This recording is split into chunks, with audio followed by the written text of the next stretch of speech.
bonjour, je vais parler de l'acteur Alain Delon. Vous savez qu'il est décédé dimanche dernier et on parle depuis de lui. C'était l'un des plus grands acteurs français. Donc, ce qui intéresse aussi les médias français, c'est son héritage. Donc, si les gens s'attendaient, les médias s'attendaient à ce que les enfants s'entre-déchirent pour cet héritage, ils sont déçus parce que tout a déjà été réglé à l'avance par Delon.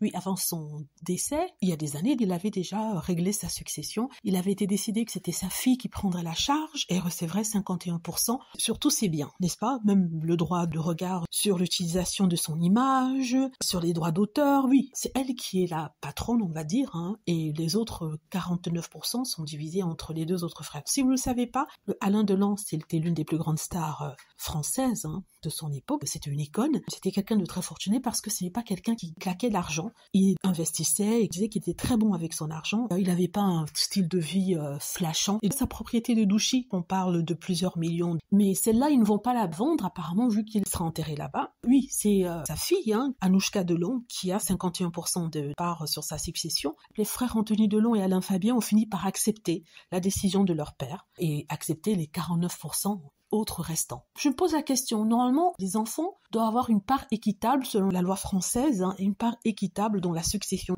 Si vous vous demandez comment il a réussi à faire ça, en fait, même si dans la succession, les enfants ont les mêmes droits, c'est-à-dire qu'ils doivent recevoir la même part d'héritage, il y a quand même une quote-part de l'héritage, un quart de l'héritage qui est gardé et que l'acteur peut faire ce qu'il veut. Et c'est ce quart d'héritage qu'il a donné à sa fille. C'est-à-dire que si on divise l'héritage en 4, n'est-ce pas, et qu'il a 3 enfants, les 3 enfants auront la même quote-part, mais la 4e part sera donnée à qui il veut. Et cette partie-là, il a donné à sa fille, ce qui fait qu'il se retrouve avec à peu près, c'est ce qu'on nous dit, 51%. Donc, oui, à peu près ça. Donc, du coup, c'est elle qui prend les décisions, c'est elle qui s'occupe de tout ce qui est droit d'image et tout ça. Et les garçons ont accepté la décision de leur père. Et ça sera pas la succession de Johnny Hallyday, parce que certains journalistes nous disent que ce serait comme Johnny Hallyday, le désordre total, le déchirement public et médiatique. Maintenant que les choses sont faites au préalable, il y aura pas de déchirement. Il s'est assuré de ça, il ne voulait pas que sa famille se déchire sur la place publique, et les frères vont pouvoir guérir leur relation, qui s'est désagrégée suite aux différents conflits par rapport à où leur père devait habiter. Donc c'est ce que je voulais dire ici. Si vous demandiez comment se fait-il qu'elle est plus que ses frères, alors que la loi française dit que